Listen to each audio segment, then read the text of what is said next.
Welcome everyone to One on One, brought to you by TikTok Productions and IdahoSports.com. I'm your host Ty Hawkins, here at Bora High School, live today with head coach Cada entering his 20th season as head basketball coach, joined by star point guard Isaiah Wright, who is headed to the University of Utah. Gentlemen, thank you for joining us today. How are we doing? Good. Good seeing you, Ty. Good to have you guys here joining us as well.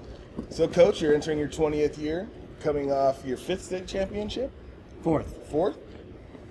This year's team, you do return Isaiah. We talked a little bit about how you're returning Nick Reed, so just two players with significant amount of minutes. What kind of team are we looking for this year? Is it going to be a mixed bag of players? It'd be a completely mixed bag in regards to who we don't know for sure. But I think we're going to have a number of younger kids too. And we had 3 other seniors who were on the varsity team last year. They got some playing time, did some good things. So the good thing about this is they're going to have some pressure from the younger kids. And of course, you don't want to be beat out by an underclassman. So I think they're going to rise to the occasion. Competition will definitely be there for you guys this year. Oh, yeah. Isaiah, this is your 4th year as a starting point guard, natural leader position. You're used to having aggressive wings such as Ben Sokovich and Cody Spute. Those guys are gone. As the leader of the team, what kind of role are you taking on this year to help these younger guys come along? I think I have to take a bigger role in leadership. Just taking them under my wings and just telling them what to do and stuff. I think we have a great group of young kids coming up that are going to contribute to our team. So they're really good, and I think they're prepared for this next level. So I talked to Coach a little bit about your work ethic prior to the show.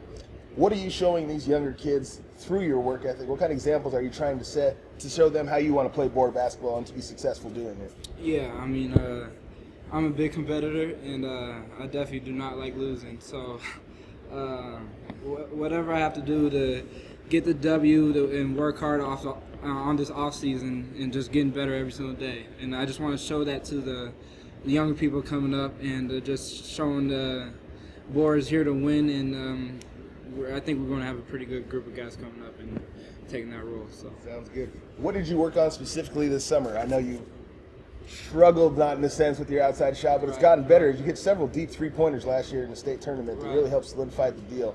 Are you going to shoot more? Are you going to distribute more? You led the league in conference. You led the conference in scoring and assists last year, as well as one of the leaders in rebounds.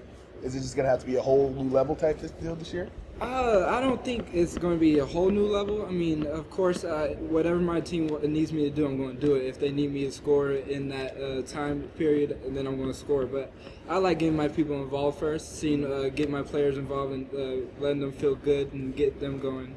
But, I mean, of course, if the game's on the line and we need a bucket, I'm going to get that bucket. So, I mean, I think it's not going to be as extremely is harder than last year before. So, I mean, whatever we got to do to win. So, you guys are marked men. Back-to-back state championships, 5A.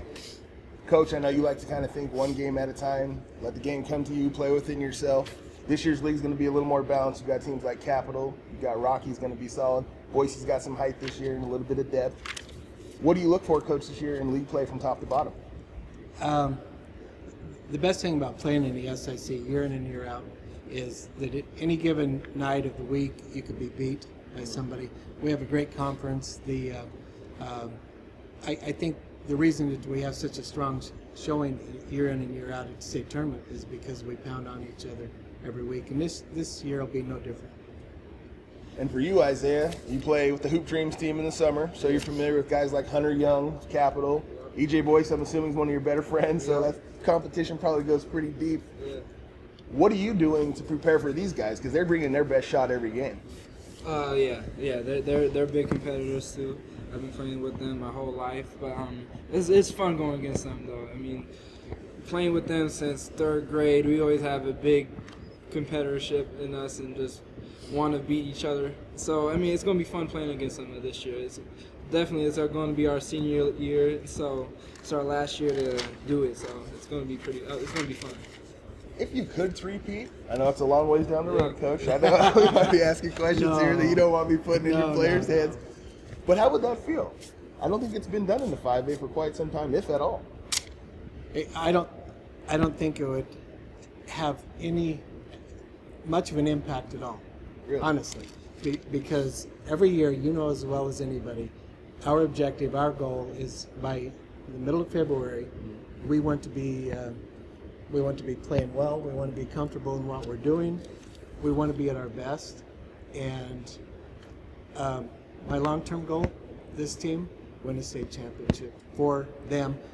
Secondly, that'd be pretty cool to have 3 in a row. I think it would. Your hand's going to be full after that one, right? I know it. But I did notice you looked at Isaiah and you said, we want to be playing the best we can in February. So how do you deal with that kind of pressure, Isaiah? Like, in a sense, you're one of the top players to come through a historic basketball program. People know who you are. Your name's in the paper. You've been one of the better players throughout the state and over the past years, if not the best, for a very long time. How are you dealing with that pressure? What if you don't repeat? What if Isaiah Wright's world just folds and you don't even make the state tournament? I mean, it's not about me, of course. I mean, it's board basketball, and I think just coming off the bat, I don't want the guys to feel like they need the state championship, like we need to get it. I just want them to come out and let's get our chemistry together, and then, like Coach said, what we want to do is be good in February and leading on to March to get in that state tournament. So I mean, there's pressure, but I mean, I think we're going to be calm and ready to get the season going. And that three-peat would be nice, and that's of course what we're leading to. So it's going to be fun. It's going to be fun. I think the state is excited to see how you guys will do as well. So last question, kind of wrap things up, Coach. You've seen a lot of great players come through here. You've had Booker Neighbors. You're not old enough, I don't think, to know who Pete Eisenrich is, but that's all right. He was a very good basketball player. Tommy Connors, who's recruited you at the University of Utah. And you're in elite company. There's Corey Violet, who played at Gonzaga, the Drankinas kid who's there. How's it been to coach him as a player on and off the court, Coach? Well, oddly enough, I do believe Isaiah is the first Division I scholarship offered player I've had.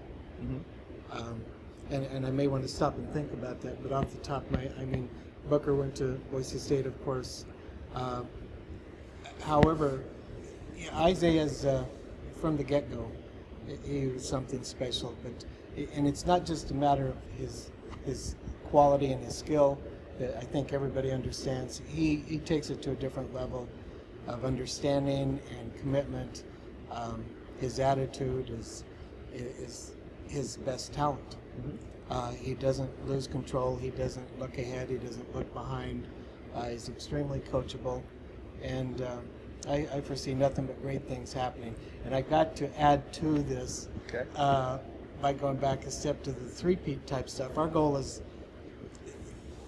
going to be planted on it. I don't think, and Isaiah can tell me if I'm wrong, I don't think there's any pressure on us to be repeats, because a number of kids we have on the team weren't on the team last year, so there's no repeat involved. And most important to us, I believe, in 10 years will be the relationships we have with each other, whether there's a state championship titled by our names. So it's going to be business as usual, and if it should come out to that, that would be wonderful, just for the reward these guys for the hard work that I know they put in. In a day and age where it's a me-first type of sport, social media, all that stuff, how does it make you feel to have Coach say that kind of stuff about you? I mean, it's great. I mean, over the years, me and Coach, I've been with Coach for 4 years. Oh, yeah, this is my 4th year going into my senior year. And we just created a great relationship together, and it's always nice hearing that compliment and for how many years he's been coaching and seeing other players. So, I mean, in this long term, I appreciate the relationship we have, and not just from a coaching point, but I can come to him anytime I need to talk to him. And so I just love this guy, and just can't wait to get this season going within the 4th year. So. And before we end our show, we got to talk a little bit about your recruitment. Your dad obviously was a player at Boise State.